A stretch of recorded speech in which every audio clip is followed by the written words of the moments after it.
আসসালামু আলাইকুম সুপ্রিয় দর্শক শ্রোতা, নীরব জনতা এবং জাগো জনতার চ্যানেলের পক্ষ থেকে আমি মোহাম্মদ শহীদুল ইসলাম আজিম আপনাদের সকলকে জানাই শুভেচ্ছা। প্রিয় দর্শক শ্রোতা, শিক্ষা ব্যবস্থা অথবা রাষ্ট্রীয় ব্যবস্থা সবকিছুই তৈরি করা হয়েছে জনকল্যাণের জন্য। আজ আমাদের দেশে এই যে পরীক্ষা নিয়ে যে অবস্থার সৃষ্টি হয়েছে, আমরা কিছু ফুটেজ মূল বক্তব্যে যাওয়ার আগে একটু দেখি।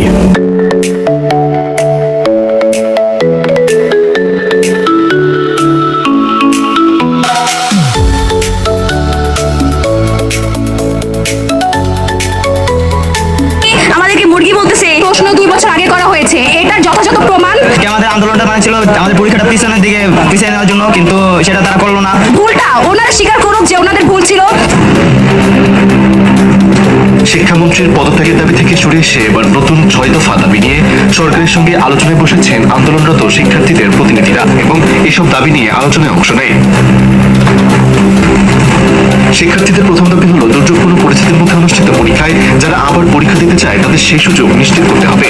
অর্থাৎ প্রতিকূল পরিস্থিতির কারণে যেসব শিক্ষার্থী পরীক্ষায় ঠিকভাবে অংশ নিতে পারেননি অথবা নিজেদের প্রত্যাশা অনুযায়ী পরীক্ষা দিতে পারেননি, তারা চাইলে যেন আবারও সেই পরীক্ষায় অংশ নেওয়ার সুযোগ পায়। এর সঙ্গে দ্বিতীয় দাবিতে শিক্ষার্থীরা বলছে, একই বিষয়ের পুরো পরীক্ষায় অংশ নেওয়া শিক্ষার্থীদের আগের পরীক্ষা ও পুরো পরীক্ষায় পাওয়া নম্বরের মধ্যে যেটি বেশি হবে সেটি চূড়ান্ত ফল হিসেবে গণ্য করতে হবে। শিক্ষার্থীদের তৃতীয় দাবি প্রশ্নপত্রে থাকা ভুল নিয়ে।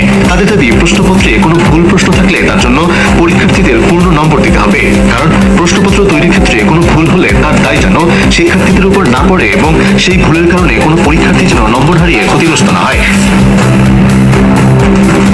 চতুর্থ দাবিতে আন্দোলনকারীরা বলছেন, চলমান অস্থিতিশীল পরিস্থিতির কারণে অনেক শিক্ষার্থী মানসিক চাপের মধ্যে রয়েছে, তাই তাড়াহুড়ো করে পুনরায় পরীক্ষা না নিয়ে তাদের আগে মানসিকভাবে স্বাভাবিক হওয়ার জন্য পর্যাপ্ত সময় দিতে হবে।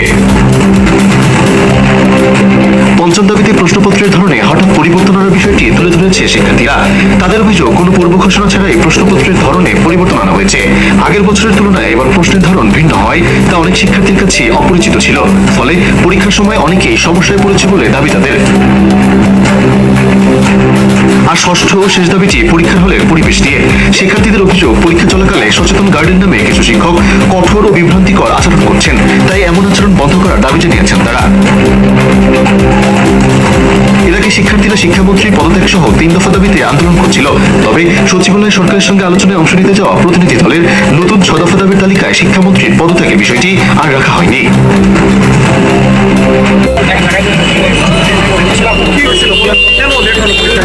আমি ডেমরা থেকে বাংলা বাজারে চলে গেছি ভুল করে। এখান থেকে অনেক চেষ্টা করছি এখানে আসার জন্য, শেষমেশ 10 মিনিট আগে আসছি কিন্তু ঢুকতে দেয় নাই। 10 মিনিট আগে ঢোকা যাবে না। শেষ সময় আসছেন, আসলে শেষ সময় আসলে তো তাদের তো কিছু করার নাই, কিন্তু বুঝতে হবে বৃষ্টি অনেক ছিল, আমি তো ভুল করে চলে গেছি। আমরা ইচ্ছে করে দেরি করি নাই।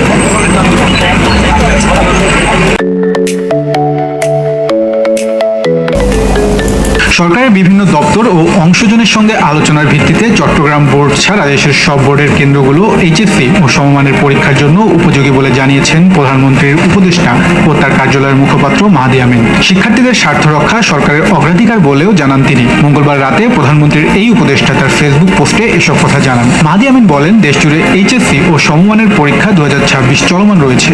বিরূপ আবহাওয়ার মধ্যে কেন এই পরীক্ষা অনুষ্ঠিত হচ্ছে এ নিয়ে স্বাভাবিকভাবেই শিক্ষার্থী, অভিভাবক এবং শুভানুধ্যায়ীদের উদ্বেগ ও প্রশ্ন রয়েছে। এই বিষয়টি নিয়ে শিক্ষা মন্ত্রণালয়ও যথেষ্ট ভেবেছে।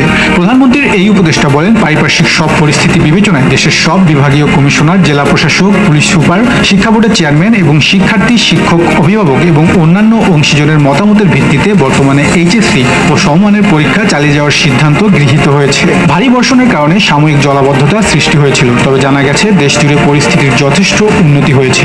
সর্বসম্মত মতামত এসেছে যে চট্টগ্রাম বোর্ড ব্যতীত দেশের সব বোর্ডের আওতাধীন এলাকায় পরীক্ষা নেওয়ার অনুকূল পরিবেশ প্রিয় দর্শক শ্রোতা, আপনারা দেখেছেন যেহেতু বর্ষাকাল ছিল, দেশের প্রচুর বৃষ্টি হয়েছে এবং প্রতিটি জায়গাতে দেশে কম বেশি পানি উঠেছে। হয়তো প্রতিটি কেন্দ্রে পানি উঠেনি, কিন্তু বেশিরভাগ কেন্দ্রে পানি উঠেছিল। অনেক শিক্ষার্থী যথাসময়ে উপস্থিত হতে পারেনি এবং তাদের আরো অনেক ছোটখাটো দাবি দাওয়া আছে।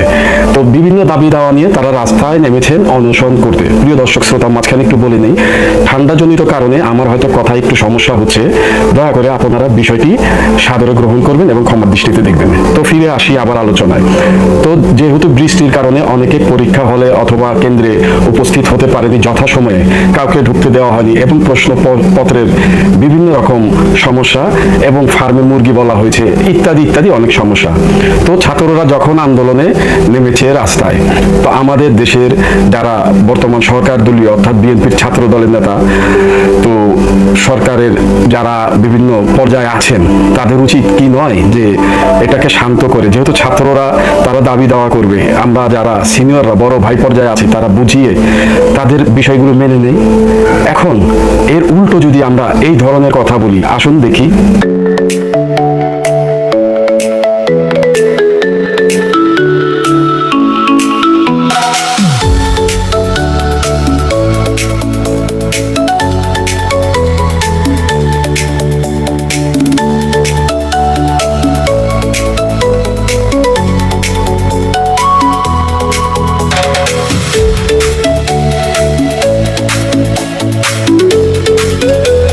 তো যেমন খোকা সাহেবের ছেলের কথা হচ্ছে, ইশরাকের কথা হচ্ছে যে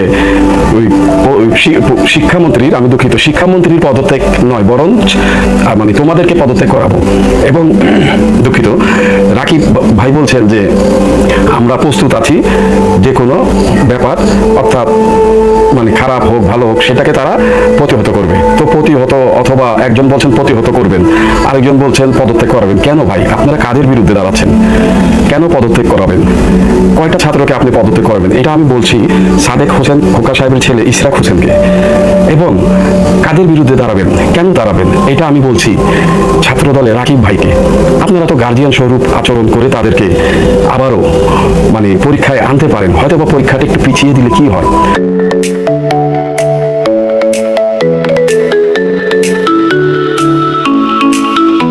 করেছি, হয়তোবা আমরা এখন রাজনীতিতে জড়িত নয়, কিছু ফুটেজ যেটা আমার হাতে ইয়াসিকা ক্যামেরা দিয়ে ক্লিক করা হয়েছিল একটু তুলে ধরি।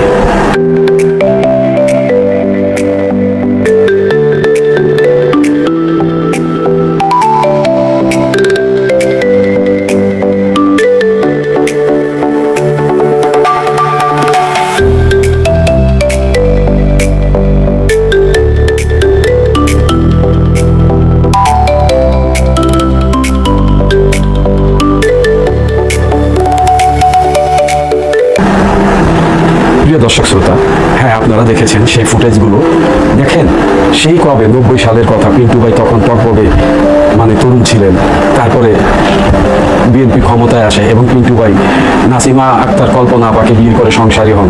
তারপরে তো গত সরকারের সময় পিন্টু ভাইয়ের মৃত্যুবরণ করেন সেই কাশিমপুর কারাগারে। এইটা নিয়ে অনেক মানে বিতর্কর ব্যাপার আছে, তো আমি সেই বিতর্কে নাই গেলাম। আমি বর্তমান প্রেক্ষাপট নিয়ে কথা বলছি, তাই বলি আমরাও ছাত্র রাজনীতি করেছি, বরঞ্চ আমরা সাধারণ ছাত্রছাত্রীদের পক্ষ হয়ে তাদের বড় ভাই স্বরূপ, গার্ডিয়ান স্বরূপ থেকে তাদেরকে আমরা ম্যানেজ করে যেটা ভালো হয় সেই সিদ্ধান্তটাই না হয় আমরা নেই, এটাই তো হয়। শুধু তাই নেই, আমাদের যে শিক্ষা উপদেষ্টা প্রধানমন্ত্রী তিনি বলেছেন যে শুধু চট্টগ্রাম বাদে দেশের সমস্ত জায়গায় অবস্থা ভালো আছে। কই, আমরা তো ঢাকার অবস্থা ভালো দেখিনি। এবং বিভিন্ন আরো জেলা পর্যায়ে বরিশাল বলেন এবং সিলেট বলেন, কোথায় পানি না উঠেছে। তো শিক্ষা উপদেষ্টা সাহেবের এই কথাটা কতটুকু সমুচীন, এটা প্রিয় দর্শক আপনাদের বিবেকে ছেড়ে দিলাম। একজন শিক্ষা উপদেষ্টা, তার কথার অনেক তারতম্য, অনেক কিছু নির্ভর করে। তো তার কথা হয়তোবা ভেবে চিন্তে বলা উচিত। তিনি কোথায় পানি উঠেনি, কোথায় উঠেছে সেই তালিকাটা দিক, তিনি হয়তো সরকারি পর্যায়ে বিভিন্ন জায়গায় থেকে তালিকা নিয়ে দিবেন। তো আসলে তো বাস্তব আর মৌখিক লোক মারফত অনেক তফাৎ। এটা আমি বলছি আমাদের শিক্ষা উপদেষ্টাকে, আমাদের মাননীয় প্রধানমন্ত্রী জনাব তারেক রহমান সাহেবের শিক্ষা উপদেষ্টাকে আমি বলছি যে বাস্তব আর ওই টিভিতে দেখা এবং বিভিন্ন লোক মারফত খবর অনেক তফাৎ। এবার আসি আমরা সাবেক বর্ষিয়ান নেতা বুলু ভাইয়ের একটা বক্তব্য।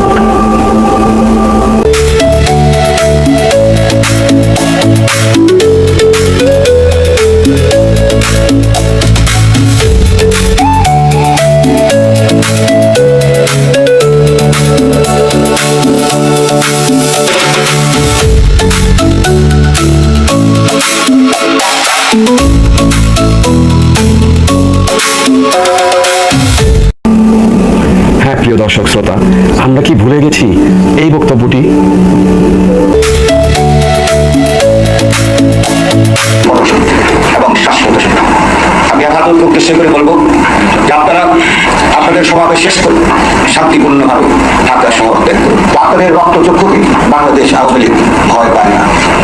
মুক্তিযুদ্ধে আপনাদেরকে আমরা পরাজিত করেছি। আপনারা যদি আবারও সংঘাতের পথে এগোন, আওয়ামী লীগ একাই আপনাদেরকে সাহায্য করতে যথেষ্ট। আমি আহ্বান করবো যে আজকে সন্ধ্যার আগে আপনারা ঢাকা শহর ত্যাগ করুন। যদি না ত্যাগ করেন, সরকার তার ব্যবস্থা গ্রহণ করবে। হ্যাঁ প্রিয় দর্শক শ্রোতা, যদিও তিনি মারা গেছেন, গত আওয়ামী লীগের সময় হেফাজতকে বলা হয়েছিল এইভাবেই অনেকটা যে আওয়ামী লীগ দলই যথেষ্ট। তারপর আমাদের 24-এর আন্দোলনে আমাদের ওবায়দুল কাদের সাহেব বলেছিল ছাত্র দলই যথেষ্ট। তো আমাদের ভাষাগুলো ঘুরিয়ে ফিরিয়ে এক জায়গায় আসছে। আমরা কিছু পরিবর্তন এখনো করতে পারিনি, ভাষার পরিবর্তন, আমাদের মন মানসিকতার পরিবর্তন। এই যে ভুলু ভাই যে কথাটি বললেন, এটি আসলে মানে গায়ের জোরের কথা। হ্যাঁ, গায়ের জোরের কথা। আমরা সৈয়দ আশরাফকে দেখেছিলাম এইভাবে কথা বলতে। তিনি সে রাত্রে হেফাজতকে হটিয়েছিলেন শাপলা চত্বর থেকে, কিন্তু তার বিনিময় কড়ায় গন্ডায় পুরো আওয়ামী লীগের প্রতিটি সংসদ সদস্য হতে এবং স্থানীয় ওয়ার্ড প্রতিনিধিকে দিতে হয়েছে। তো বিএনপির যারা বর্তমানে ক্ষমতায় আছেন, ইশরাক ভাই এবং রাকিব ভাই, সে সাথে বসিয়ার নেতা ভুলু ভাই, আপনাকেও বলছি আপনারা সবাই একটু সহনশীলতা হন। হয়তোবা এই আন্দোলনকে উস্কানি দিয়ে আমাদের পার্শ্ববর্তী দেশ, যেহেতু আমাদের গত আমলের শিক্ষা ব্যবস্থাকে ধ্বংস করে দিয়েছিলেন, আমাদের প্রধানমন্ত্রী কিছুদিন আগে এই সংসদে বলেছিলেন মিশরের একটি দেয়ালে লেখা ছিল কোন জাতিকে শেষ করতে হলে তার শিক্ষাকে শেষ করে দাও। শিক্ষা ব্যবস্থা শেষ করে দিলে সেই জাতির মেরুদণ্ড ভেঙে যাবে। ঠিক এইভাবে আমাদের এর আগের সরকারের আমলে শিক্ষা ব্যবস্থা অনেকটাই যাতা ছিল। এটা আমি কেন, আপনাদের বিবেকও ছেড়ে দিলাম, আপনারাও জাজমেন্ট করে দেখবেন। একই অনুরূপ সেই শিক্ষা ব্যবস্থাকে আমরা 1 বছরে ক্ষমতায় এসে ফিরিয়ে দিব। আস্তে আস্তে করি শিক্ষার্থীদের 6টা দাবি দেওয়া, সেখানে 3টা 4টা যে কটা মানার মেনে তাদেরকে শান্ত করি। আমরা কোনো কালো শক্তিকে আবারও আবির্ভাব হতে না দেই। 1 বছরে এসেই আমরা সব সমাধান করব সে চিন্তা না করে আস্তে আস্তে করি, সবাইকে সহনশীলতা এনে করি। প্রিয় দর্শক শ্রোতা, আমরা বর্তমানে মালদ্বীপে দেখেছি বালেন্দ্র সরকারের বিরুদ্ধে আবার ছাত্ররা ফুঁসে উঠেছে। আমরা এটা দেখেও আমাদের বর্তমান সরকারের রাজনীতিবিদরা হয়তো কিছুটা হলো শিক্ষা নেবেন। তারাও কিন্তু আন্দোলনের মাধ্যমে জেএনজি সরকার গঠিত হয়েছে জনগণের ভোটে, আবার সেই সরকারের বিরুদ্ধে সেই ছাত্ররাই আন্দোলন করছে। আমাদের কথাবার্তিতে কোনো প্রকার দেশে অরাজকতা যেন সৃষ্টি না হয়, এটাই আমার দেশের রাজনীতিবিদ এবং সকল শ্রেণীর উচ্চ পদের কর্মকর্তাদের নিকট আকুল আবেদন। পরিশেষে বলছি, আমার ভিডিওটি আপনারা শুরু থেকে শেষ পর্যন্ত দেখবেন, তাহলে সবকিছু মিল পাবেন। আর আমার যদি কোনো কিছু উপস্থাপনে ভুল হয়ে থাকে ক্ষমার দৃষ্টিতে দেখবেন। আল্লাহ হাফেজ।